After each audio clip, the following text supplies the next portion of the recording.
신약성경 누가복음 17장 5절에서 10절까지입니다. 신약성경 124쪽에 있습니다.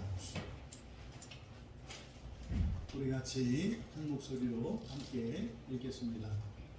사도들이 주께 여짜오되 우리에게 믿음을 더하소서 하니 주께서 이르시되 너희에게 겨자씨 하나일 만한 믿음이 있었더라면 이 뽕나무들은 뿌리가 뽑혀 바다에 심기어라 하였을 것이요 그것이 너희에게 순종하였으리라.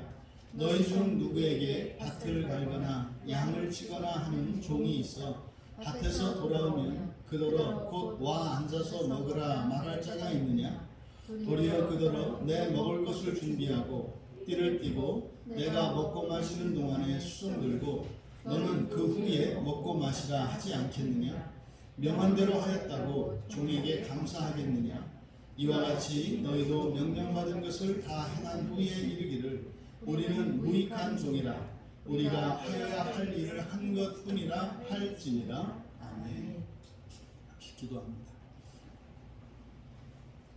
진리의 영이신 성령님, 이 시간 저희들의 마음을 깨워 하나님의 말씀을 받게 하여 주시고 주신 하나님의 말씀이 저희들의 마음에 잘 심겨져서 아름다운 그리고 풍성한 생명의 열매를 맺을 수 있도록 은혜를 내려 주시옵소서. 감사하며 예수님의 이름으로 기도하옵나이다. 네, 거룩한 주일 예배에 참여하신 여러분 모두를 환영하며 축복합니다. 또 인터넷상으로 함께하고 있는 모든 분들에게도 하나님의 복과 은혜가 부어지기를 축복합니다. 설교의 제목은 우리에게 믿음을 더하소서입니다. 이것은 제자들이 예수님께 하신 말씀을 그대로 가져다가 설교의 제목으로 쓴 겁니다. 우리에게 믿음을 더하소서. 어쩌면 이러한 고백이 우리들의 일상 속에 우리가 신앙생활을 하면서도 있음직한 그런 고백입니다. 우리에게 믿음을 더하소서. 지금 이 본문에서 사도들이 예수님께 우리에게 믿음을 더하소서라고 이렇게 간곡하게 부탁을 드린 것은 이것은 바른 기도이기보다는 지금 이 문맥에서는 그것이 잘못된 것임을 예수님께서 가르쳐 주시면서 교정해 주시는 내용입니다. 이 말씀을 통해서 우리들이 알고 있는 이 믿음과 또 우리들이 이 제자들을 따라 살아가는 데 필요한 것이 무엇인지를 예수님께서 주시는 그 교훈을 잘 받을 수 있기를 바랍니다. 여기서 지금 제자들이 이 말씀을 이렇게 예수님께 간곡하게 구한 것은 바로 앞에서 같은 날 7번이라도 너에게 누가 죄를 짓거든 그리고 와서 회개하거든 7번이라도 용서해 주라는 말씀이었습니다. 그러니까 여기서 7번이라고 하는 것은 단순한 숫자를 말하는 것이 아니라 창조의 숫자로서 무한한 숫자입니다. 그러니까 완성될 때까지죠. 완성될 때까지 그 죄가 완전히 뿌리 뽑힐 때까지 회개하면 끝까지 용서해 주라는 말씀이에요. 그러니까 이것이 결코 쉽지 않고 정말 내가 주님의 말씀을 믿고 주님 말씀대로 살겠다고 결단한 사람들에게는 답답한 말씀입니다. 이게 대충 듣고 지나가 버릴 것 같으면 좋은 말씀이지 용서하라는 거 좋은 거지 이 정도로 어떤 도덕적인 말씀으로 생각을 하면 거기에 반대할 사람이 아무도 없습니다. 오히려 감동을 받을 수 있습니다. 그런데 그 말씀대로 살겠다고 결단하는 사람에게는 이 말씀이 굉장히 버거운 겁니다. 그것은 제자들도 예외가 아니었습니다. 제자들 생각에 도저히 그렇게 할 수 없는 거예요. 할 수 없습니다 라고는 말할 수 없으니까 그것을 완곡하게 돌려서 우리에게 믿음을 더해 주십시오. 무슨 말입니까? 우리는 이대로는 할 수 없습니다. 이대로는 할 수 없습니다. 그리고 우리에게 믿음을 주시면 하겠습니다. 이런 거죠. 그러니까 지금 여기서 우리에게 믿음을 더하소서라고 하는 이런 유사한 기도를 여러분들이 하나님의 말씀을 지킬 수 없을 때 한다면 딱 이 사도들이 하는 것과 같은 것인데, 우리에게 믿음을 더해 주십시오라고 하는 이 기도의 의미는 뭐다? 무력감을 나타낸 말이다. 하나님 말씀대로는 저는 절대로 살 수 없어요, 나는 그럴 수 없어요 라고 하는 무력감을 나타내는 말이고, 또 한 걸음 더 나아가서 순종할 수 없는 핑계를 대면서 예수님께 조건을 제시하는 거죠. 제가 예수님 말씀을 불순종하는 게 아니라, 예수님 말씀을 듣지 않으려고 하는 것이 아니라, 이러이러이러한 조건이 채워져 있지 않기 때문에 못하는 것이니, 내가 그것을 하기 원하신다면 이런 조건을 채워주십시오 라고 예수님께 조건을 제시하는 거죠. 여러분, 성경에 있는 모든 말씀이 여러분들에게 이렇게 부담으로 다가오는 거 아닙니다. 어느 날 다가와요. 어느 날 이 하나님의 계명들이 어느 날 나의 것으로 와요. 그 이전에는 그냥 아무런 감동도 없고 느낌도 없고 생각도 없이 그냥 이렇게 듣기만 하던 것이 어느 날 내 마음에 낚싯바늘과 같이 척 하고 걸릴 때가 와요. 그럼 하나님의 말씀이 내 마음에 바늘에 대해서 탁 걸리면 어떻게 돼요? 아파요. 할렐루야 이러는 게 아니라 억하고 아픈 거예요. 그럼 이거는 이 낚싯바늘이라는 게 한 번 걸리면 빼려고 해도 아프고 박혀 있어도 아프고 그런 겁니다. 그러니까 뺄 수도 없고 그냥 둘 수도 없고. 그러니까 어떻게 해요? 그거를 내 살로 만들어 버려야 되는데, 이게 이제 회개하는 과정이고 본성이 변화하는 과정인 거죠. 여러분들이 이렇게 설교를 듣다가 또는 성경을 읽다가 하나님의 말씀이 여러분에게 턱 하고 걸렸을 때, 그때 우리들이 어떻게 반응했는가를 되돌아보시라고요.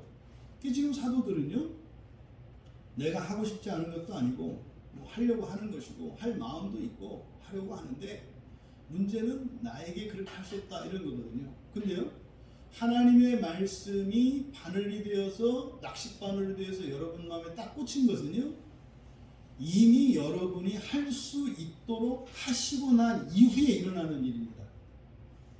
그러니까 여러분들은 스스로 여러분의 능력으로 무엇을 하라는 게 아니라, 이미 하나님께서 할 수 있도록 여러 가지 환경과 조건들을 구비하시고 그 이후에라야 말씀이 낚싯바늘이 돼서 오는 거예요.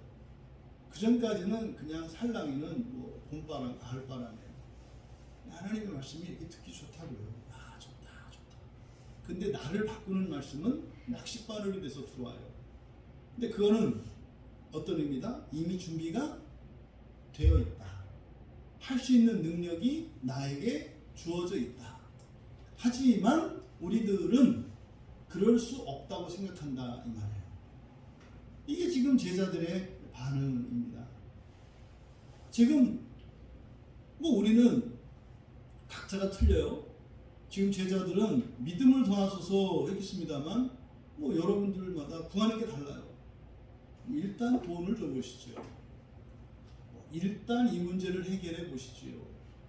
일단 이 조건은 다 달라요. 지금 이 사도들은 믿음을 더하소서라고 얘기를 했습니다만, 이건 조건을 제시한 것인데 조건은 다 달라요. 사람마다. 근데 조건이 달라도 조건이라는 점에서는 다 같은 거죠. 하나님의 말씀을 따라 살 수 없는 이유가 있어요. 나는 성격이 그래서, 나는 뭐가 어때서 지금 이런 조건을 제시하고 있습니다. 그러니까 바로 지금 이 말씀은 앞에서 예수님께서 사명적 용서, 그렇죠?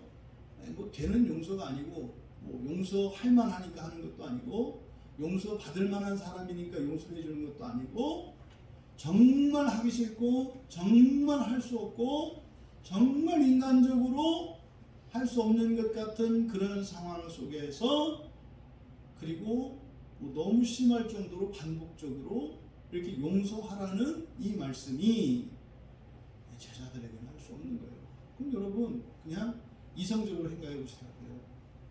하나님이 여러분들이 할 수 없는 걸 하라고 하겠냐고요. 저는 그런 하나님 안 믿어요. 하나님이 돼가지고 그것도 몰라요? 내가 할 수 있는지 할 수 없는지? 그 정도도 몰라가지고 무슨 전지, 전능? 무슨 전지예요.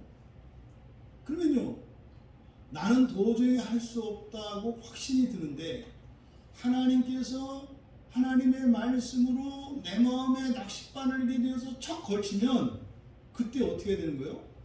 이걸 내가 할 수 있다고? 이렇게 하셔야 되는 거예요. 이걸 내가 할 수 있다고?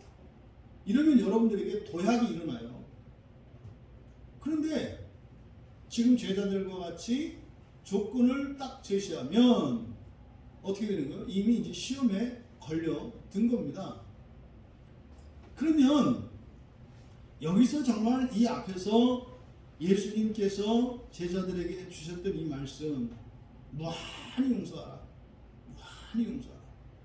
어떤 목사님 설교를 들어보니까 제가 놓쳤던 거를 그 목사님 말씀하시더라고요. 여기서 용서하는 조건이 뭡니까? 회개하면이잖아요. 회개하면. 근데 사실은 그 사람이 회개했는지 안 했는지 우리가 알 수 있나요? 없나요? 없어요. 단지 그 사람이 회개했다라고 하는 것은 사실은 뭡니까? 그냥 잘못했다고 말로 하는 거잖아요. 근데 얼마든지 말로만 잘못했다고 할 수 있잖아요. 그러니까요, 회개하면 용서하라고 그랬는데 그때 회개한다라고 하는 의미가 진정으로 회개했다라는 것은 아니에요.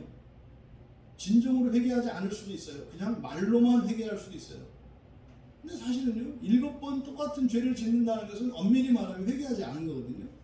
근데 말로 그냥 회개하는 거예요. 왜요? 회개하면 용서해 주니까. 근데 말로만 그렇게 해도 용서해 주라는 거예요. 여러분 생각해 보세요. 우리도 이렇게 잔머리가 있는 사람들이기 때문에 알거든요.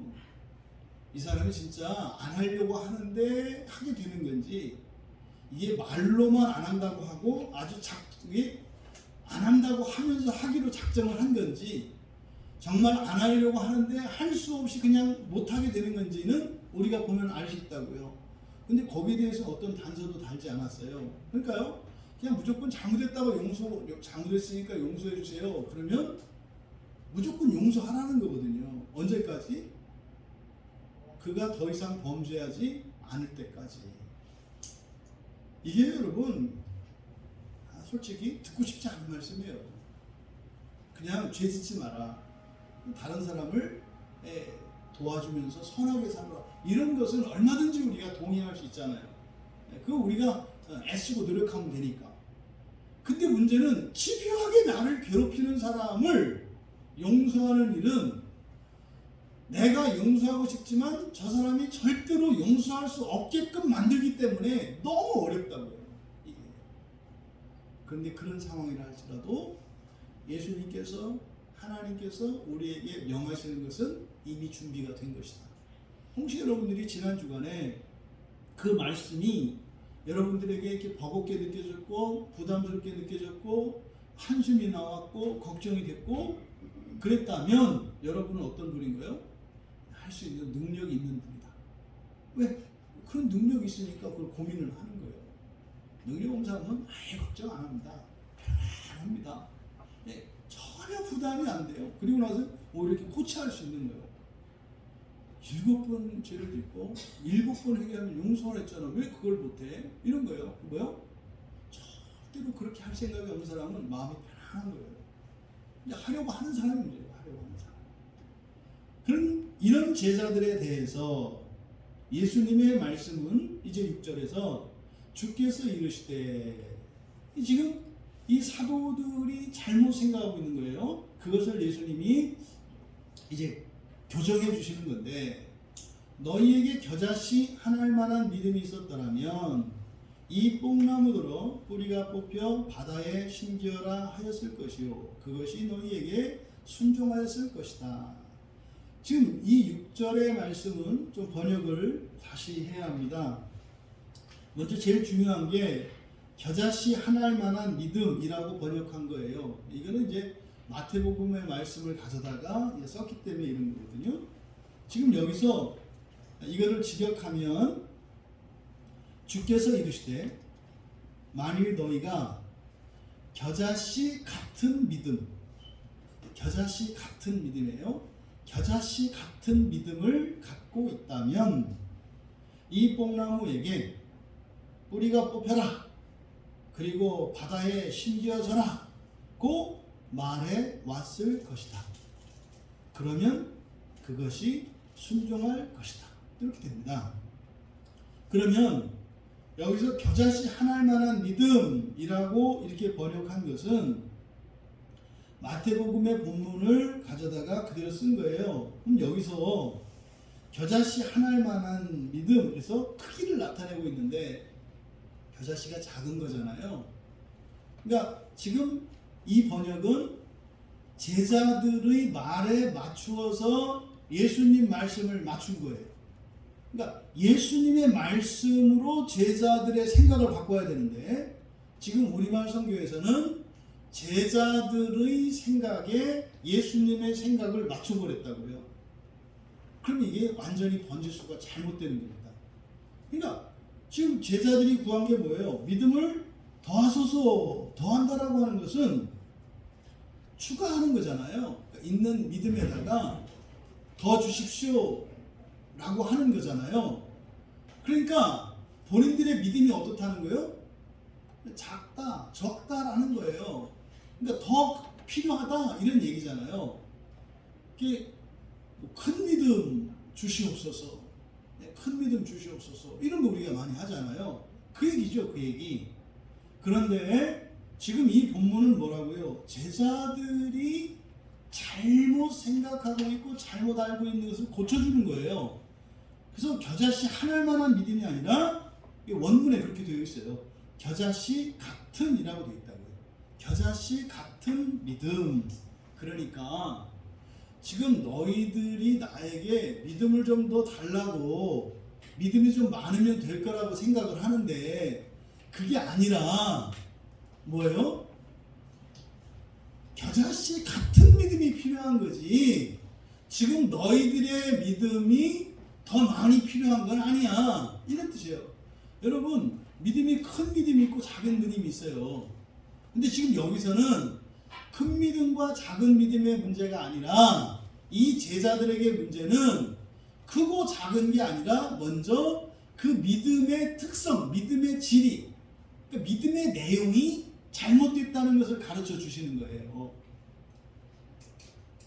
만약에 여러분들이 병든 자를 고쳐주고 싶은데 안 고쳐져요. 그때는요, 여러분들이 큰 믿음을 구할 수 있어요. 왜? 그때 믿음은 능력을 나타내는 믿음이니까. 믿음은 능력을 나타내기도 해요. 그럴 때는 큰 능력이 필요해요. 그렇잖아요? 귀신을 쫓아내는데 어떤 귀신은 못 쫓아내요. 그때 그것은 믿음의 차이라고요. 그때는 더 큰 믿음이 필요해요. 예? 찌끄란 잔챙이 귀신을 쫓아낼 때는 그 잔챙이 귀신들은 그냥 여러분이 가기만 하면 그냥 도망가요. 그런데 큰 챙이들은 여러분이 잘못하면 먹혀요. 그러니까 함부로 가면 안 된단 말이에요. 근데 지금 여기서는 그 문제가 아니에요. 근데 지금 제자들은 용서하는 문제를 무엇과 연관짓고 있어요? 능력과 연관짓고 있단 말이에요. 우리에게 그럴 능력이 없어서 용서할 수 없다라고 생각을 하고 있었던 거죠. 근데 예수님의 말씀은 그게 아니라, 능력이 아니라 너희들의 믿음이 겨자씨 같은 믿음으로 바뀌어야 한다. 이때 겨자씨 큰 작은 게 아니에요. 작은 크기를 말하는 게 아닙니다. 겨자씨의 특성을 말하는 거예요. 겨자씨의 특성. 이것이 사실은 예수님께서 주시는 말씀의 키포인트예요. 그러면 만약에 너희들에게 겨자씨 같은 믿음이 있었다면, 그러니까 믿음이 조금이라도 있었다면 이런 뜻이 아니에요. 겨자씨 같은 믿음이에요. 겨자씨 같은 믿음. 그러니까 여러분들이 속으로는 그 뭐지? 빨리 그거나 얘기해 주지. 왜 자꾸 다른 얘기 하시지? 이렇게 생각을 해야 되는 거예요. 그러니까 겨자씨 같은 믿음이 필요하다는 거예요. 그럼 이 겨자씨 같은 믿음만 있으면 어떻게 된다? 놀라운 얘기를 하세요. 뽕나무에게 뿌리가 뽑혀라. 그리고 바다에 심겨져라. 이 미완료 시제로 되어 있습니다. 그렇게 해왔을 거라는 거예요.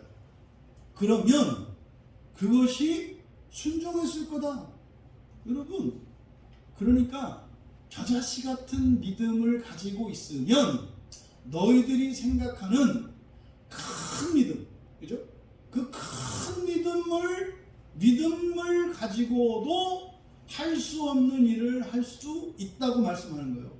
그러니까 믿음을 작은 믿음, 큰 믿음, 그 다음에 큰 믿음보다 더 큰 게 무슨 믿음이라는 거예요? 겨자씨 같은 믿음이라는 거예요. 겨자씨 같은 믿음. 능력을 나타낼 수 있는 믿음이 있어요. 그 능력은 작은 능력, 큰 능력이 있다고요. 근데 그런 능력을 나타내는 그 큰 믿음보다도 더 큰 믿음이 뭐라는 거예요? 겨자씨 같은 믿음이라는 거예요. 왜 그러면 겨자씨 같은 믿음이 더 큰 믿음이라고 하는가? 뽕나무에게 여러분 뿌리 뽑혀서 너 바다로 가. 그러면 뽕나무한테는 어떻게 되는 일이에요? 죽어요. 땅에 심겨져 있는 나무를 바닷물에 담가버리면은요, 나무에 있는 물이 쫙 빨려가지고 그냥 말라 죽어요. 그래서 가구를 만들 때 바닷물에 담근다고요, 나무를. 왜요? 물을 빼려고. 삼투압 때문에 나무에 있는 물기가 빠져요, 수분이. 그래야 나중에 가구를 만들어도 이게 터지지 않는단 말이에요. 그러니까 멀쩡한 나무, 살아있는 나무를 바닷물에 담가버리면 죽어버려요. 그리고 이 뽕나무는요, 폭풍이 몰아쳐도 안 뽑히답니다. 이 뽕나무라고 하는 게. 근데 대신 뽕나무 특성이 가지는 또 무지하게 약해요. 절대 뽕나무는 올라가면 안 돼요. 옛날에 그 어디 따먹으려고 뽕나무 올라갔다가 허리 부러지고 다리 부러진 애들이 많아요. 왜냐면 두께가 막 이만해서 튼튼해 보여가지고 막 놓고 올라가는데 우지끈하고 그냥 부러지거든요. 그런데 뿌리는 굉장히 강해요.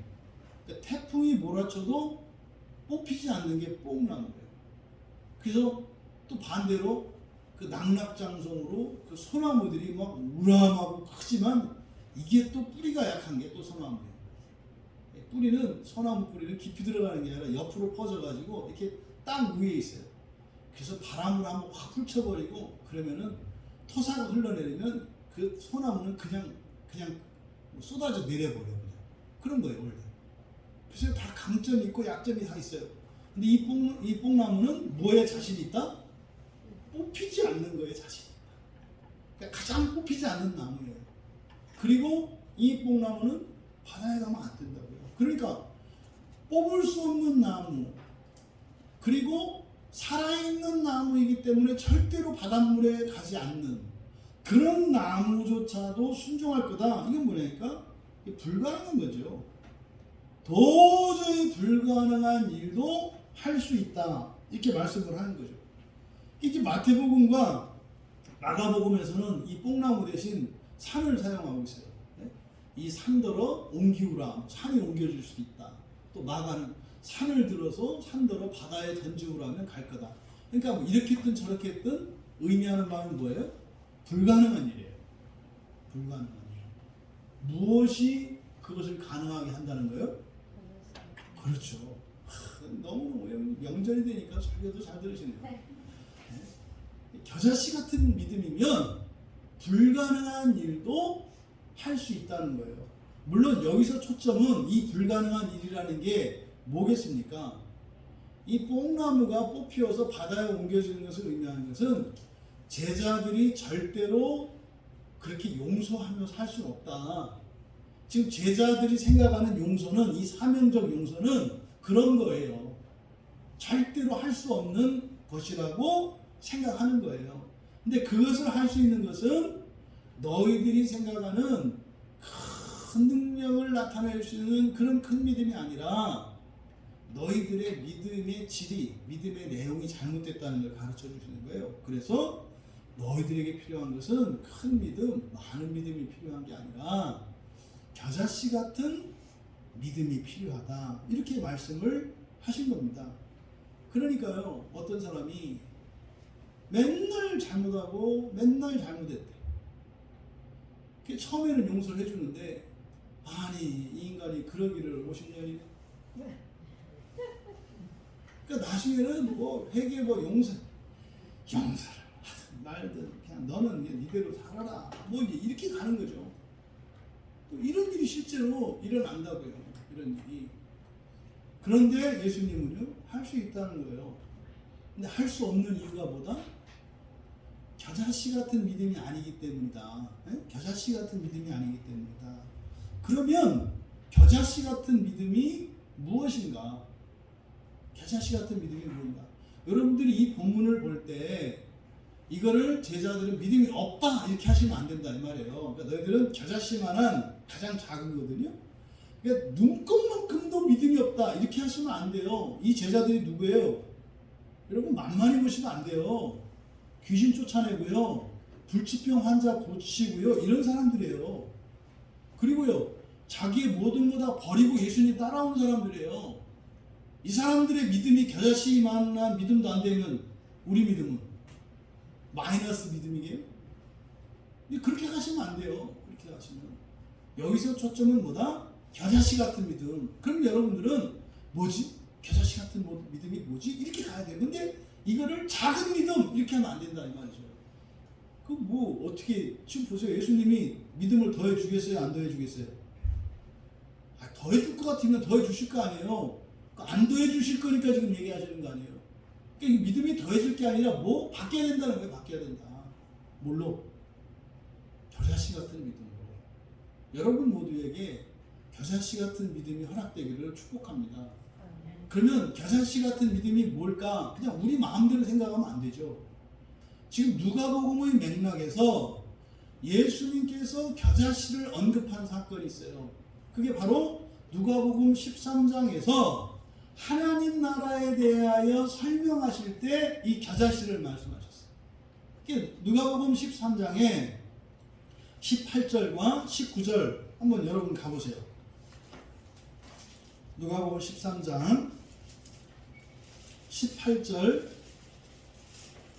19절 우리 같이 읽겠습니다. 그러므로 예수께서 이르시되 하나님의 나라가 무엇과 같을까? 내가 무엇으로 비교할까?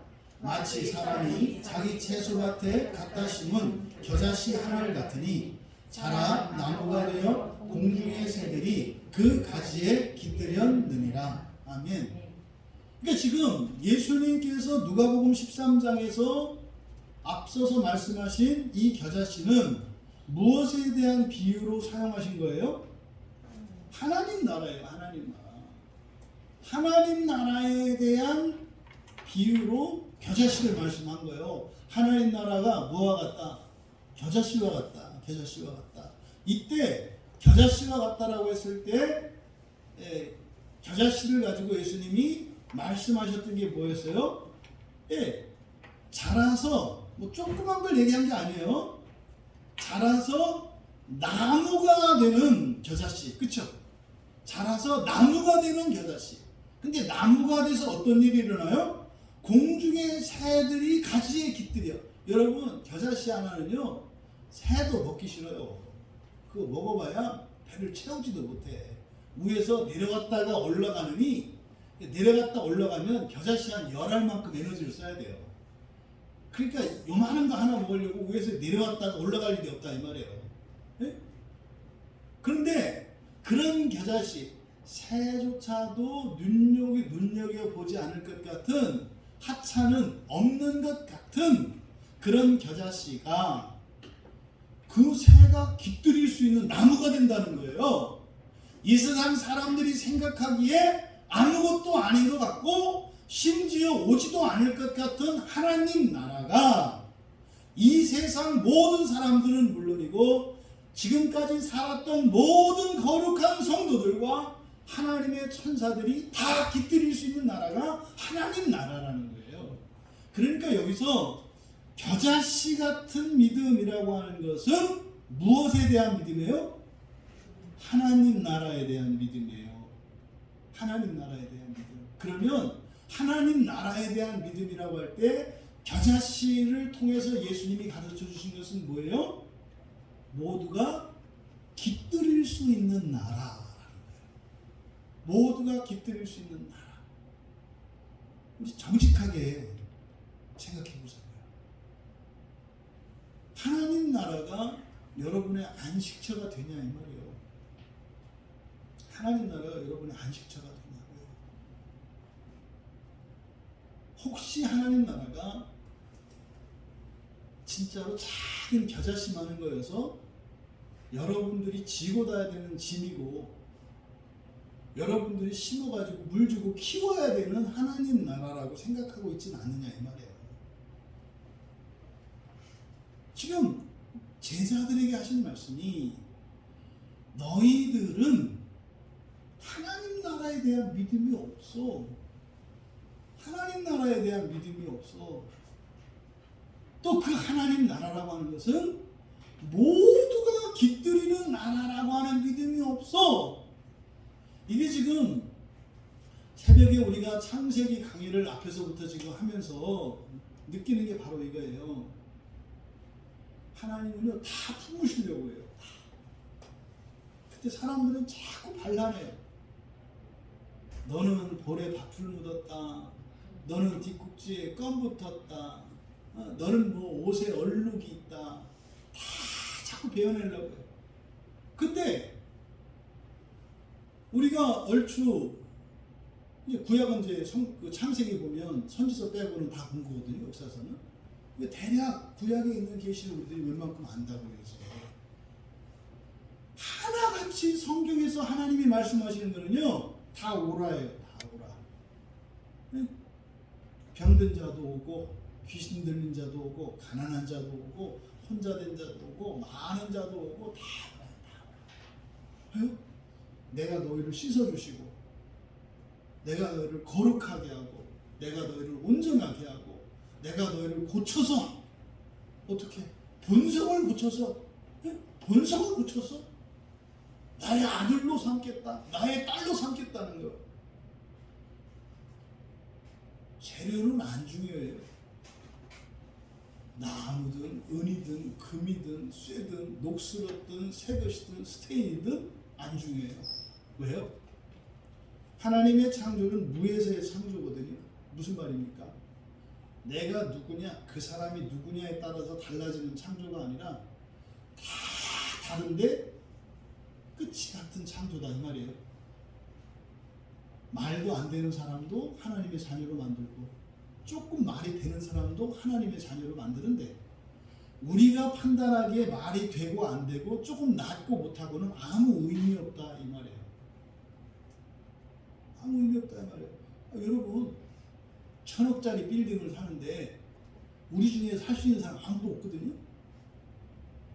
그럼 어차피 못 사잖아요. 그렇죠? 근데 그 1,000억짜리 빌딩 사러 갔는데 다 그러는 거예요. 난 그래도 조금 돈이 많아. 아니 그래서 살 수 있냐니까? 못 사요. 근데 거기서 도태리 기적이라는 거예요. 다 그 1,000억짜리 빌딩을 사러 가가지고 다 지갑을 꺼냈는데 뭐 1,000억 모자란 사람이 있고 1,000억 모자란 사람이 있겠지만 모자라는 건 똑같아요. 못 사는 거는. 부활돼서 하나님 자녀 되는 것은요 절대로 할 수 없는 일이에요. 누구도. 그러니까 성경에서 가르치면 모두를 구원하시려고 해요. 근데요 끊임없이 사람은 반란해요. 이게 구약의 유대인들이 했던 일이고 중세 1000년 동안 교회들이 했던 일이고 종교개혁자들이 그것을 바꾸려고 했는데 다시 종교개혁의 후예들도 똑같은 짓을 반복하고 있어요. 지금도 또 반란하고 있잖아요. 이렇게 또 반란해요. 그거 하지 말라고 예수님이 오셨고 그거 하지 말라고 종교개혁자들이 종교개혁을 일으켰는데 또 그 지랄들을 하고 있어요. 또 발라내고 또 발라내고 또 발라내고. 여기서 그 믿음은요 깃들이는 믿음이에요.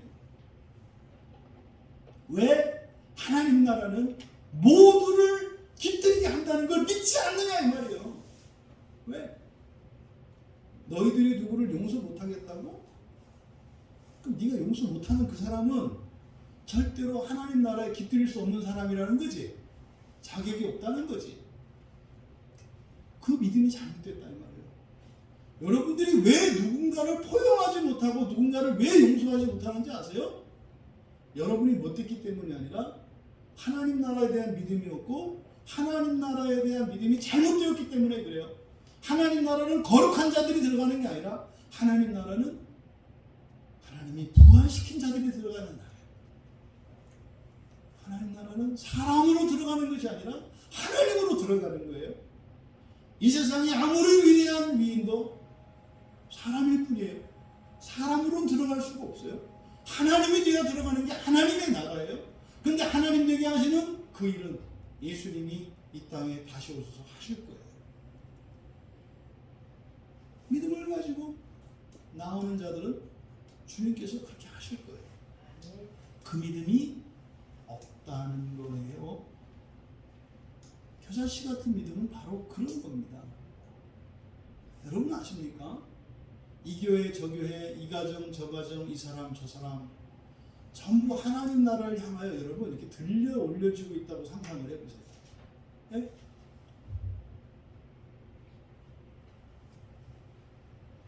하나님께는 능치 못할 게 없어요. 여러분. 왜 안 믿으세요?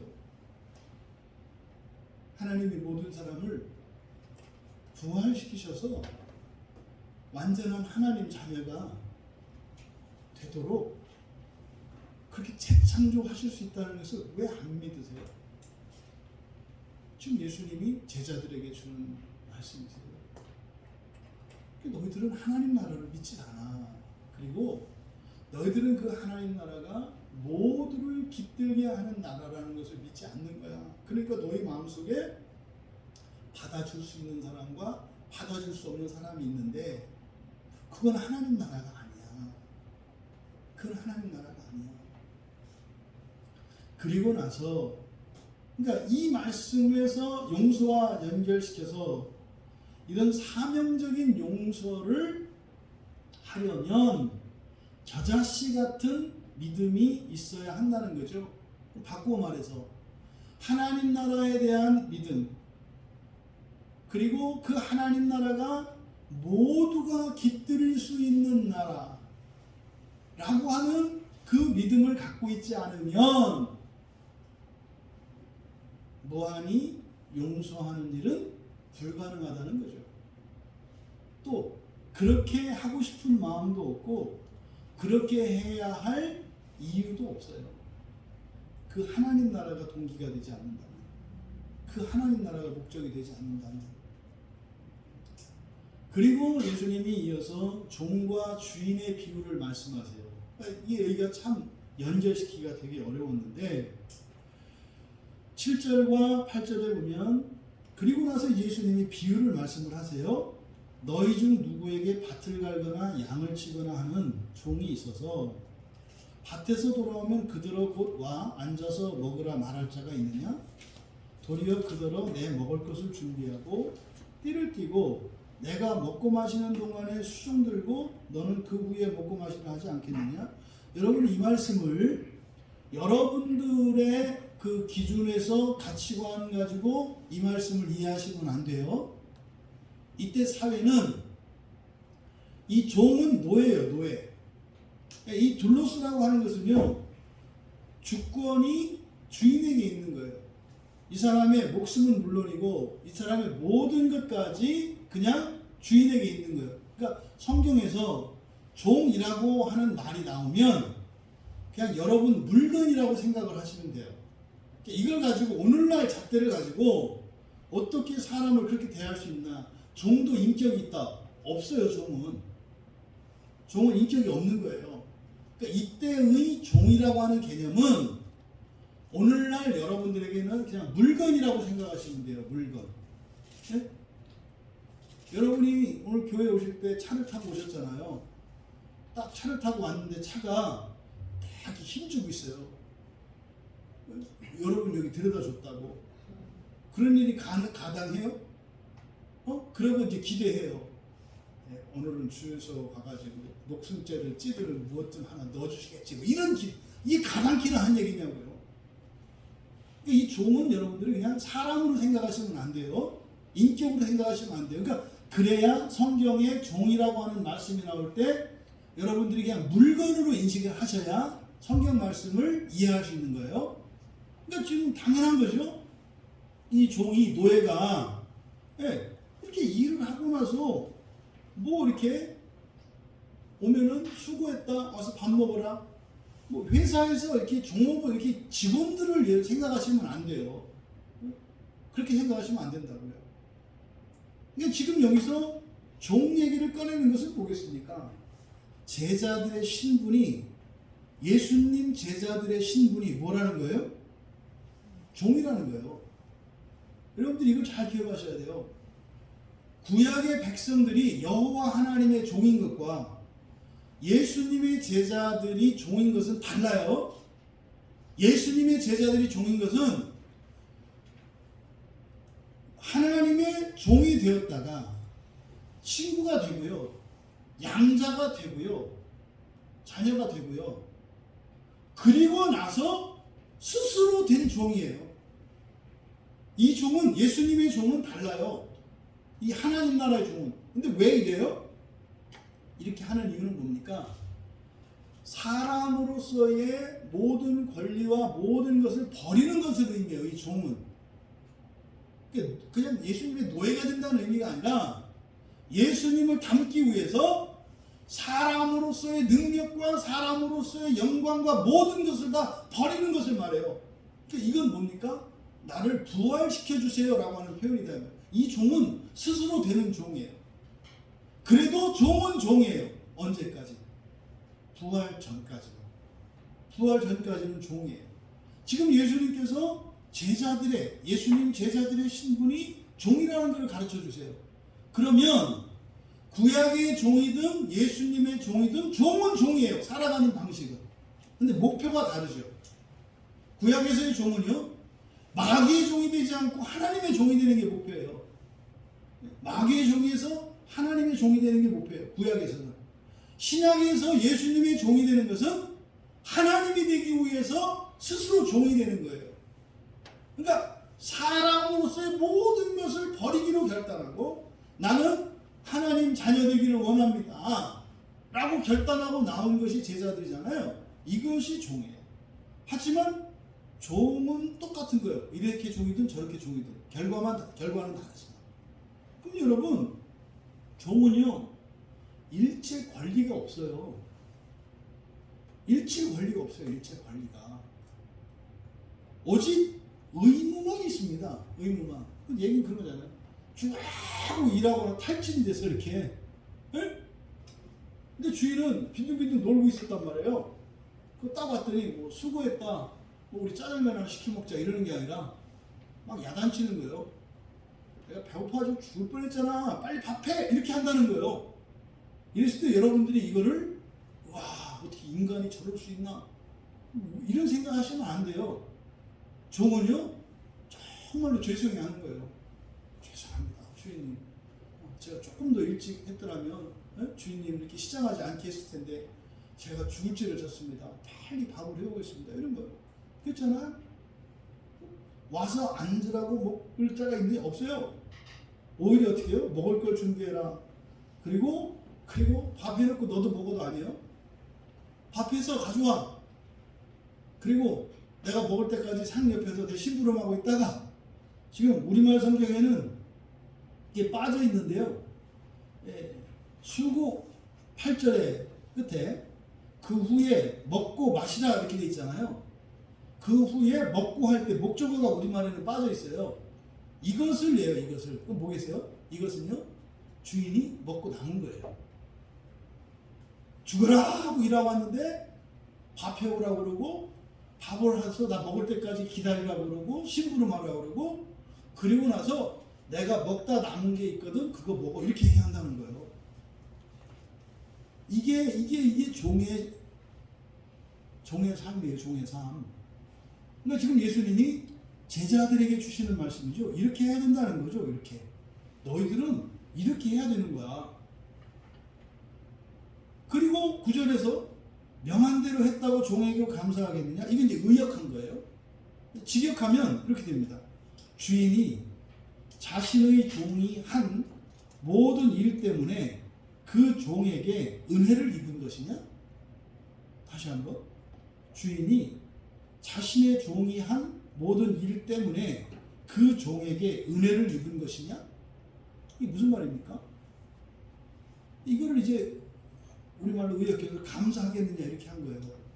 여러분, 회사에서 회사 그 주인이 직원이 일한 거에 대해서 감사해야 돼요?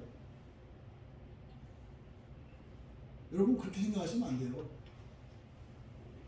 물론 여러분들이 지금 이제 오너들만 있다면 제가 감사해야 된다고 말을 하겠지만, 일하는 사람 입장에서는 여러분 회사의 그 오너들이 여러분에게 감사해야 된다고 생각하면 안 되는 거예요. 왜요?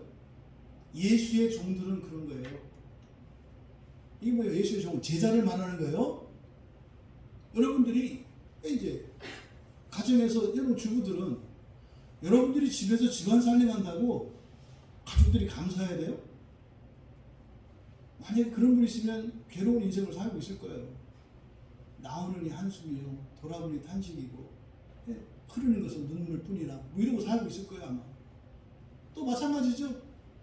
가정에 이렇게 가게를 책임지고 나가서 일하고 이러시는 분들은 여러분들이 나가서 수고하고 월급 받아오니까 가족들이 감사해야 돼요?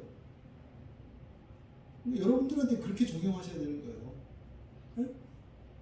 자녀된 여러분들은 내가 가출하지 않고 사고치지 않는 게 부모들이 감사해야 되는 거예요?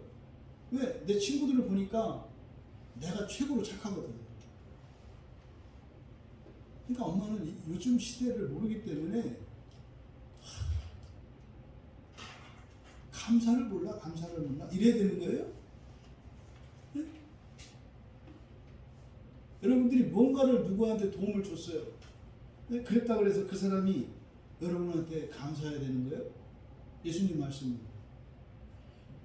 예수의 제자로 살아가는 사람은 그 사람이 한 모든 일에 대해서 그 사람의 도움을 받은 사람조차 그 사람의 은혜를 입은 게 아니라는 거예요. 여러분 오늘 이 순간 그냥 숨 못 쉬게 딱 하면 그냥 끝나거든요. 여러분들이 하는 모든 일이 하나님의 은혜입니다. 하나님과 함께하는 것입니다. 여러분, 하나님이 오늘 숨 쉴 수 있도록 하셨으니까 오늘 이 자리에 앉아 계셨지, 숨 딱 멈추면은 아무것도 못하는 거 다 아시지 않아요? 근데 왜 여러분들은 다른 사람이 여러분들이 한 일에 대해서 감사해야 된다고 생각하냐 말이에요. 제 얘기가 아니라 예수님 말씀이에요. 예수의 제자는 말이다, 사람이 아니라 부활을 위해서 살아가는 사람은 말이다, 하나님 나라에 가기 위해서 살아가는 사람은 말이다. 너희들이 아무리 큰 일을, 엄청난 선한 일을 누군가에게 했을지라도 그 사람이 너한테 은혜를 입었다고 생각할 건 아니다. 너희들이 너희들인 것은 하나님의 은혜이기 때문에,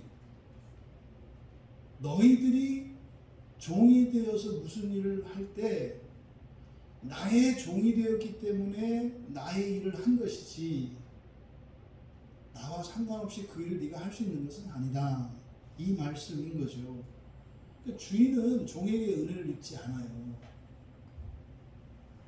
이것은 우리들끼리도 마찬가지예요. 예수님의 제자가 된 우리들은요, 누군가가 나에게 빚진 게 없어요. 이 말씀을 하는 거예요. 하물며 하나님께, 종이 주인에게 은혜를 끼친 거예요. 그럴 수 없다는 거죠. 이렇게 설명을 하시고 10절에서 이제 제자들에게 그 말씀을 하는 거예요. 너희도 이와 같이 명령받은 것을 다 행한 후에 이르기를 우리는 무익한 종이라, 우리가 하여야 할 일을 한 것뿐이라 해라. 한 거죠. 너희들도 명령받은 모든 것을 다 행한 후에 이렇게 말해라. 명령문이에요. 이렇게 말해라. 두 가지. 첫째, 우리는 무익한 종들입니다. 두 번째, 우리가 이미 한 일들을 해야 할 빚이 남아 있습니다. 이렇게 사역하면 10절의 하반절이 좀 많이 달라요. 우리는 우리말 성경에 우리가 하여야 할 일을 한 것뿐이라 이렇게 돼 있잖아요. 우리가 하여야 할 일을 한 것뿐이라. 여기를 직역하면 이렇게 됩니다. 우리가 이미 한 일들을 해야 할 빚이 있습니다. 무슨 말입니까? 우리가 한 모든 일은 뭐 한 거란 거예요? 빚을 갚은 것 뿐이란 거예요. 근데 이 빚은 아직도 안 갚아졌어요. 그리스도인이 살면서 행하는 모든 일은요, 예수님께서 십자가에서 이루어주신 그 구원의 빚을 갚으면서 사는 인생이에요. 근데 그 빚은 다 갚을 수도 없는 거예요. 갚은 거로 쳐주시는 거죠. 그러니까 우리들이 하는 선한 일, 우리들이 하는 의로운 모든 일들은 하나님께서, 예수님께서 우리에게 주신 그 은혜를 후불로 갚는 거라고요. 후불로. 그러니까 그 어떤 것도 자랑할 게 없다 이 말이에요. 자랑할 게 없다. 여러분 여기서 먼저 첫 번째로 무익한 종들입니다 이렇게 얘기했잖아요. 여기서 아크레이오스라고 하는 아크레이오스, 이게 무익한이라는 말인데 없어도 된다는 의미예요. 없어도 되는 이런 뜻이에요. 없어도 되는. 불필요한 거죠. 불필요한. 그래서 또 쓸모없는 이라는 의미도 돼요. 쓸모없는. 네? 막 이삿짐을 나르는데 4살짜리가 필요해요? 안 필요해요? 없었으면 좋죠. 짐이잖아요. 짐. 여기서 무익한이라는 말이 그런 뜻이에요. 하나님 나라 일을 하는데 앞에서 뭐라고 그랬습니까? 이 사명적인 이 용서, 이 구원, 용서하면 구원한다 그랬잖아요. 그러니까 여기서 용서하면 구원할 수 있다고 말씀했는데 여기서 무익한 종입니다라고 이렇게 말씀하신 것을 통해서 우리들이 하는 그것만으로 구원이 되는 게 아니라는 것을 가르쳐 주시는 거죠. 성경에 이 무익한 종 할 때 이 무익한이라는 말이 딱 2번 쓰여요. 여기에 쓰이고 마태복음 25장 30절에 그 달란트 비유에서 한 달란트 받은 사람에게 써요. 한 달란트 받은 사람은 누구죠? 달란트를 받고 아무 일도 안 하고 그거 그냥 파묻은 사람이에요. 그냥. 그러니까 우리로 말하면 여러분들이 예수를 믿고 교회를 다니는데 여러분들의 예수의 이름으로 또 여러분의 신앙으로 한 일이 아무것도 없어요. 그냥 여러분 평생 한 일이 뭐예요? 그냥 주일에 나와서 예배 드리는 게 다예요. 이게 이제 한 달란트예요. 그러니까 이 세상을 여러분이 또 살았는데 그냥 나만 신앙 지키고 살았어요. 이렇게. 나 하나만 신앙 지키고 살아가는 사람들. 이 사람이 한 달란트 받은 사람이에요. 달란트 받았잖아요. 믿음 있잖아요. 구원 받았잖아요. 그 사람을 무익한 종이라고 예수님이 마태복음 25장 30절에서 하거든요. 근데 그 무익한 종의 최후가 뭔지 아십니까? 바깥 어두운 데로 내쫓으라 그래요. 바깥 어두운 데가 어딜까요? 네. 바깥 어두운 데가 지옥이에요, 지옥. 그 달란트까지 받았잖아요. 구원 받은 사람이라니까요. 근데 구원 받은 사람인데 쫓겨나요. 어디로요? 바깥으로요. 이때 바깥은 어디 바깥이겠어요? 낙원 바깥이겠죠. 낙원 바깥은 어디예요? 지옥이에요. 지옥을 여기서는 어두운 데라고 나타낸 거죠. 그러니까 보십시오. 제자들에게 열심히 용서를 해서 또 복음을 전해서 사람들을 막 구원해요. 그렇게 하고 나서 자신은 뭐라고 고백하라는 거예요? 무익한 종이라고 고백하라는 거예요. 이게 무슨 말입니까?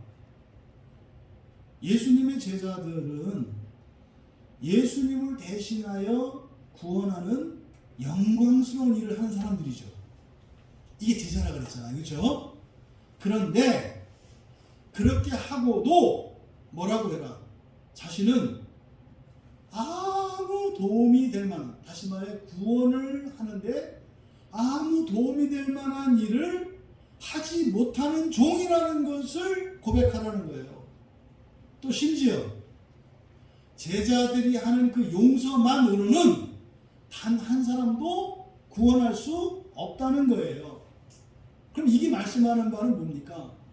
여러분들에게 죄를 지은 자가 회개하고 여러분에게 왔을 때 용서해요. 그러면 그 죄로 인해서 그 사람이 있어야 할 지옥의 시간들이 있을 거 아닙니까? 그걸 여러분이 용서해주면 그 지옥의 시간을 탕감해 주는 거라 그랬잖아요. 그런데 지금 예수님은 여기서 정확하게 어떻게 구원이 일어나는지를 가르쳐 주시는 거죠. 그래, 너희가 용서해주면 그 아이는 그 죄 때문에 지옥에 있어야 하는 그 시간을 탕감받아. 근데 너희들이 용서하면 그렇게 돼? 근데 용서하는 것만으로 되는 게 아니라 너희들이 용서하면 내가 용서하기 때문이야 이거죠. 지옥에서 구원하는 것은 예수님이세요. 근데 예수님이 하시는 그 과정, 그 구원의 프로세스가 어떻다는 거예요? 여러분들이 용서하면 예수님이 용서하신다는 거예요. 그러면 여러분들이 용서 안 하신 그 일들은 어떻게 될까요? 예수님 혼자 하시겠죠. 이해되시죠? 지금 여기서 예수님의 말씀이 그겁니다. 그러니까 우리들이 우리에게 피해를 끼치고 우리에게 죄를 지은 사람을 도저히 용서할 수 없었지만 주님의 말씀을 따라서 용서를 해요. 그러면 그 사람이 나에게 지은 죄 때문에 치러야 할 지옥의 벌을 받지 않게 돼요. 하지만 내가 그랬기 때문에 그런 게 아니라 예수님께서, 그러니까 우리가 하는 용서는 불완전한 구원 사역이에요. 불완전한 구원 사역. 그러면 불완전한 구원 사역을 가지고 그게 뭐 용서죠? 그것을 가지고 주님께서 완전하게 구원하여 주시는 것임을 가르쳐 주는구나. 이런 게 이제 꼭 그런 거예요. 예? 이제 추석에 명절 살려고 송편을 만들잖아요. 예? 그래서 뭐 4살짜리 5살짜리를 데려다가 송편 만들자고 한다고요. 그럼 그 고사리 같은 손으로 그 조물조물조물 하도 조물조물하고 뭐 코딱지도 파고 이렇게 해서 그냥 떡이 까맣게 되잖아요. 그 나중에 해서 송편을 딱 먹잖아요. 4살 돼야 그러는 거죠. 이거 내가 만들었다? 그런 거라는 거예요. 그런 거. 걔가 다 빚지도 않았을 뿐만 아니라 걔가 먹었는지 어쨌는지 몰라. 먹긴 먹지 이뻐서. 그게 만든 거니까 이뻐서 먹죠. 우리가 하는 일이 이런 거라는 거예요. 우리가 구원해서 우리가 용서해서 구원을 하는데 그것만으로는 구원할 수도 없고 사실은 필요 없어. 오히려 없는 게 더 편해. 없는 게 편해. 거기서 질문이 나오셔야 돼요. 아 그럼 왜 시켜요? 뭐 이래야 되는 거죠. 여기서 조금 지혜로운 사람은 그러면은 용서를 해서 구원하라고 했는데 결국 내가 용서해서 구원이 이루어지긴 이루어지지만 결국 그건 주님의 일이고 오히려 또 그 일을 위해서 내가 없는 게 낫다? 그러면 용서해서 구원하는, 그러니까 구원하기 위해서 용서하는 일이 그 사람을 구원하기 위한 것이 아니라 다른 목적이 있는 거네. 이렇게 이해를 하셔야 되죠. 들으셨나 몰라. 그 답이 뒤에 나오는 말씀이에요. 뭐라고 했대요? 우리가 이미 한 일들을 해야 할 빚이 남아 있습니다. 우리가 이미 한 일들을 해야 할 빚이 남아 있습니다. 그러니까요. 한 일이 먼저요? 빚이 먼저요? 빚이 먼저예요. 빚이 먼저예요. 그리고 지금 현재의 시점에서 보면은 맨 먼저 빚이 있었고 은혜죠. 구원의 은혜. 그리고 그 뒤로 제자들이 하는 일들이 있잖아요. 이게 뭐예요? 그 은혜를 갚아가는 일이었다는 거죠. 그런데 아직도 계산이 끝나지 않았어요. 그러니까 이게 미완료 시제로 돼 있다 이 말이에요. 그래서 우리말 성경에 해야 한다. 우리가 하여야 할 일을 그러니까 해야 한다라고 번역한 단어가 오페이로라는 말이에요. 오페이로는 빚지다 이런 뜻이에요. 빚을 지다. 이것을 제가 번역할 때 할 빚이 남아있다. 미완료 시제니까 빚이 남아있다. 이렇게 번역을 한 거예요. 이때 빚이라고 하는 것은 법적인 것이기도 법적인 채무를 나타내기도 하고 또 이렇게 돈을 빚지거나 또 이렇게 도덕적으로나 또 여러 가지 의무나 책임 이런 모든 것을 포함하는 말이에요. 그러니까 여기서 말하는 빚은 구원의 빚을 말하는 겁니다. 그러니까 갚을 수 없는 구원의 빚이에요. 갚을 수 없는 구원의 빚. 그런데 이것이 무엇을 하게 해요? 다른 사람을 구원하게 해요. 갚을 수 없는 빚이 다른 사람을 구원하게 한다 이 말이에요. 이거 무슨 말입니까? 만약에 우리가 갚을 수 있으면 다른 사람 구원 안 한다고요. 갚을 수 없는 빚이기 때문에 그걸 갚으려고 하다 보니까 다른 사람을 구원하게 된다 이 말이죠. 여기서 우리가 바로 구원을 위해서 용서하라고 하는 이 말씀은 사실은 누구를 위한 거다? 나를 위한 것이라는 사실을 가르쳐 주시는 거예요. 나를. 그러면 여기서요, 구원에 대해서 우리가 알 수 있는 게 있잖아요. 이미 우리에게 이루어진 구원이 있어요. 그걸 빚이라고 표현했잖아요. 이미 이루어진 구원이 있어요. 근데 우리가 지금까지 살아오면서 한 일들 있잖아요. 한 일들. 이건 뭐예요? 그 빚을 갚은 거라고 그랬죠? 그렇죠? 그러니까 이건 또 갚아야 할 빚이 남아있다고 그랬죠? 근데 갚아야 할 빚은 사실은 뭐예요? 다른 사람들을 구원하는 거라고 그랬죠? 그러니까 이런 일들을 하면서 다시 말해서 이미 얻은 구원이 있어요. 여러분들에게는 이미 다 구원이 있어요. 걱정하지 마세요. 여러분은 언젠가 부활해요. 언젠가 부활해요. 근데 절대 거기서 야호 하면 안 돼. 아직 절대로. 근데 여러분들이 이루어가야 할 구원이 있어요. 이루어가야 할 구원. 그 이루어가야 할 구원에서 구원 중에 예수님께서 무엇에 대해서 말씀하신 거예요? 다른 사람을 구원하는 거예요. 다른 사람을 구원하는 거예요. 어떻게? 용서로. 용서로 다른 사람을 구원하는 게 여러분이 이루어 가야 할 구원이라고 말씀하시는 거예요. 그러면 이루어 가야 할 구원은 뭐겠어요? 겨자씨 같은 믿음으로 얻는 구원이 뭐냐고요? 하나님 나라에 들어가는 거예요. 하나님 나라에 들어가는 거. 왜 사람들이 하나님 나라에 들어가는 것이 동기부여를 하나님 나라에 들어가는 것에서 동기부여를 받지 못하냐면 천국과 낙원과 하나님 나라와 그리고 종말 이후에 있는 새하늘과 새 땅을 구분을 못하기 때문이에요. 하나님 나라에 들어간다고 하는 것은 무엇을 의미해요? 지옥에 들어가지 않는 것을 의미해요. 하나님 나라에 들어가는 게. 천국 간다는 말은요, 지옥에 가지 않는다는 말과 동의어가 아니에요. 그건 달라요. 천국이라고 하는 개념은 지금 저 위에 천국이 있다고 그랬잖아요. 그렇죠? 이 땅이 아닌 저기가 천국이에요. 지옥이 아닌 천국이 아니라 이 땅이 아닌 천국이라고요. 그러니까 천국에 있지 않다는 것은 무슨 뜻이에요? 살아있다는 뜻이에요. 몸이. 예수 믿으면 천국 갑니다. 정확한 말이 아니라고요. 예수 믿고 죽어야 가는 거예요. 예수 믿고 죽어야. 그리고 예수 믿고 죽었다고 다 가는 게 아니에요. 하나님 나라에 들어갈 수 있는 사람만 죽어서 천국에 가는 거예요. 그런데 사람들이 예수를 믿으면 지옥에 안 간다. 이렇게 천국 간다는 천국에 있다는 얘기는 죽었다는 얘기고 여러분들이 지금 살아있다는 것은 천국에 없다는 뜻이에요. 그러니까 여러분들이 추구해야 되는 나라는 어디예요? 하나님 나라라고요. 하나님 나라는 장차 예수님이 재림하실 때 이 땅에 임해요.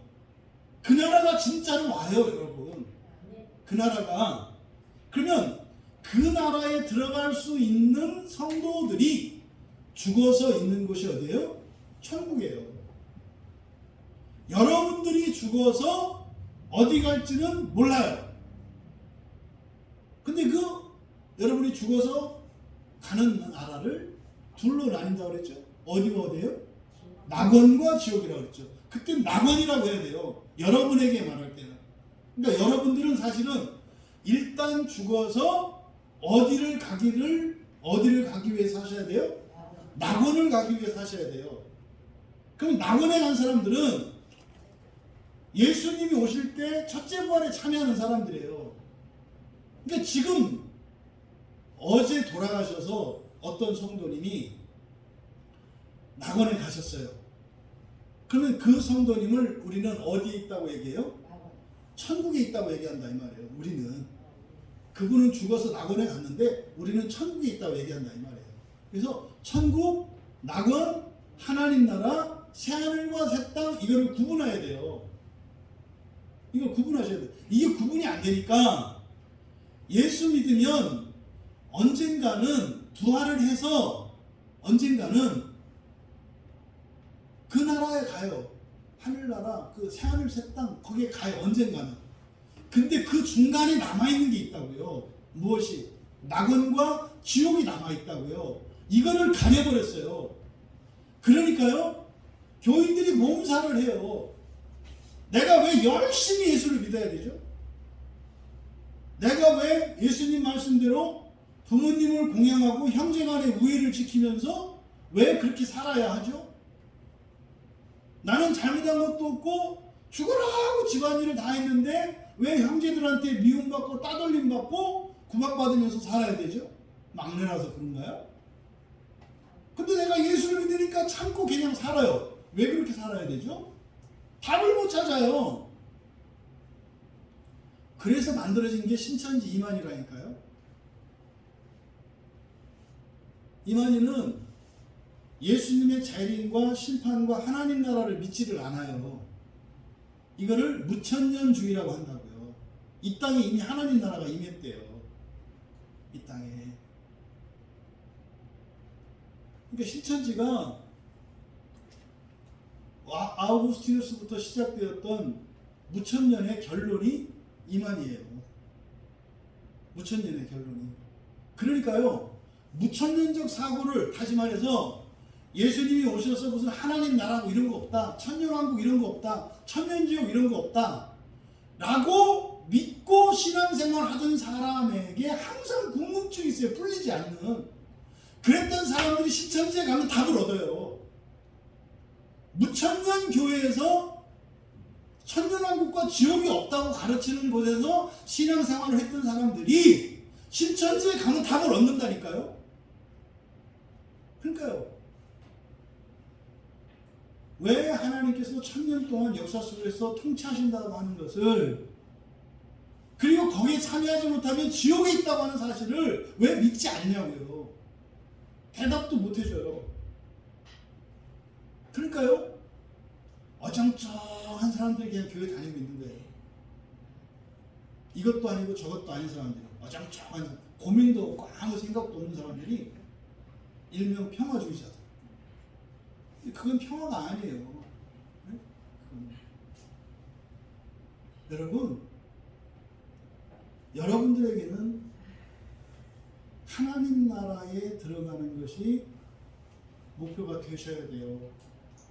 정말 우리 교회 교인들은 그 나라에, 하나님 나라에 들어가시는 게 목표가 되셔야 돼요. 죽어서요, 여러분 다 낙원 가셔야 돼요. 절대 지옥에 가면 안 돼요. 그리고 여러분만이 아니라 여러분 가족 모두, 여러분 가족 모두, 바라기는 여러분 주변에 있는 모든 분들이 그렇게 되기를 진심으로 바라요. 진심으로.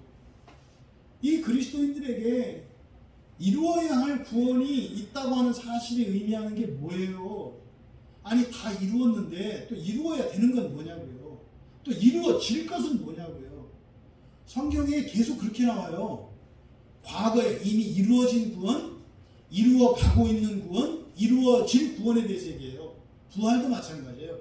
이미 시작된 부활, 진행하고 있는 부활, 이루어질 부활에 대해서요. 그러니까 항상 과거형과 현재형과 미래형으로 나타내요. 이게 예수님이 이미 이루신 구원이 있고 사는 동안 이루어가야 할 구원이 있고 사는 동안 못 이루면 죽고 난 뒤에 반드시 이루어야 할 구원이 있다는 거. 그게 다 되면 부활이라는 거. 이게 너무나 명확하게 성경에서 가르치는 바예요. 이게 없으니까 사람들이 그냥 대충대충 살고 자기 마음대로 살고 한다 이 말이에요. 그러니까 이건 사실은 교인들의 잘못이기보다는 교인들이 믿음이 없거나 교인들이 문제가 있거나 이것이 아니라 예수님의 말씀에 의하면 뭐예요? 겨자씨 같은 믿음에 대해서 모르기 때문이에요. 겨자씨 같은 믿음이 없기 때문인 거예요. 겨자씨 같은 믿음이 뭐라고 했습니까? 하나님 나라의 믿음이라 했잖아요. 하나님 나라 믿음. 그리고 하나님 나라가 어떤 나라인지 믿는 거. 모두 깃들이는 나라라고 하는 것을 믿지 않는 거예요. 나만 갈 거다. 그거 하나님 나라 아니에요. 그 하나님 나라 아니에요. 나만 가는 데는 낙원이거나 지옥이에요. 모두 다 같이 가는 것이 아니라 따로 나뉘어지는 것은 낙원과 지옥이에요. 근데 하나님 나라는요, 부활한 모든 성도들이 다 함께 가는 거예요. 여러분, 우리는 은혜로 먼저 구원을 얻은 사람들입니다. 그것은 은혜로 우리에게 구원을 주신 것은 여러분들이 하나님 나라의 구원을 이루어갈 수 있도록 주신 기회예요. 하나님 나라의 구원을 얻을 수 있도록 주신 기회. 만약에 그 기회를 여러분이 선용하지 않으시면 바깥 어두운 데로 내쫓길 것이고 불타는 지옥에서 연단을 받으실 거예요. 그래서 여러분들이 여러분의 구원을 이루시며 살아가셔야 합니다. 용서할 수 없어요. 이러이러한 조건이 되면 하겠어요.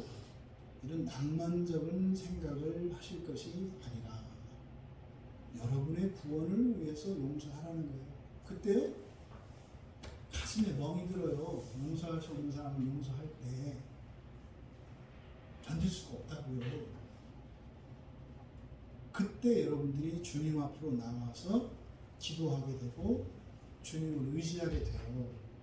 그런 일이 없으면 여러분이 기도할 일이 없어요. 이게 영적인 기도, 여러분들의 구원을 본성을 바꾸어가는 기도가 되는 거죠. 정리합니다. 여러분, 이 사명적인 용서에 대해 자신에게 그럴 만한 믿음이 없거나 그런 능력이 없다, 이런 핑계를 대지 마세요. 여러분에게 혹시 무조건 다 그렇게 잘못했다고만 하면 내가 용서할 수 없어, 용서하기 싫어, 이런 생각이 들거든 여러분 자신에게 하나님 나라에 가고자 하는 소망이 있는지, 그 나라에 대한 믿음이 있는지를 점검해 보시라는 거예요. 두 번째로, 이 사명적 용서라는 것은 하나님 나라 구원을 위한 나의 목적을 위한 것이에요. 용서하라고 하는 것은, 다른 사람을 용서하는 것은 누구를 위해서 용서하는 거고요? 나를 위해서. 내가 지옥에 가지 않고 하나님 나라에 가기 위한 용서라는 것을 기억하셔라. 주님이 재림하시는 날에 이 땅에 임할 그 하나님 나라에 들어가기 위해서 반드시 해야 되는 일이 여러분에게 죄 지은 자가 여러분에게 용서를 구할 때 용서하시는 거예요. 그 목표가 여러분이 하나님 나라에 들어가는 것임을, 여러분을 위한 것임을 기억하시기 바랍니다. 세 번째로, 사명적인 용서 자체가 누군가를 구원할 수 있는 것이 아니다. 그래서 결코 그것을 위해 자랑이 될 수는 없다는 사실을 기억하십시오. 이것이 자랑이 되면 탈이 나요. 한평생을 여러분들이 그렇게 살아왔다 할지라도 그것이 결코 여러분들의 자랑이 되진 않는다. 물론 그것은 여러분들에게 상이 돼요. 상을 주시는 이유가 돼요. 우리의 자랑이 상 받는 이유가 되지 않습니다. 여러분이 자랑하면 상을, 하나님의 상을 대신 받으시는 거예요. 그 상패 가지고 지옥에 들어가시면 돼요. 결단코 이런 사명적인 용서 자체가 귀한 것이면 틀림이 없습니다만 결코 그것은 자신의 자랑이 될 수 없다고 하는 것을 기억하시기 바랍니다. 그래서 용서할 수 없는 사람을 용서할지라도 그것은 먼저 용서받은 자로서 마땅한 일이며, 또한 내가 한 용서를 주님께서 구원의 도구로 사용하시는 것 뿐이라는 사실을 기억하시기 바랍니다. 그래서 여러분들의 그 완전한 구원을 이루어 가시면, 또 여러분이 여러분의 구원을 이루어가는 일이 여러분 자신만을 위한 이기적인 구원이 아니라 나를 위해서 살아갈 때 다른 이들을 구원하게 하시는, 이게 하나님 나라의 특성이고, 이게 바로 겨자씨 비유를 통해서 주신 겨자씨 같은 믿음이었다 이 말이죠. 그러니까 여러분이 여러분의 구원을 이루어가기 위해서 살면 어떤 일이 일어나요? 여러분과 함께 구원에 참여하는 일들이 일어나요. 이게 더 나아가서 여러분들의 조상들과도 관계되어 있다고 했잖아요. 이번 주 추석 명절이 있어요.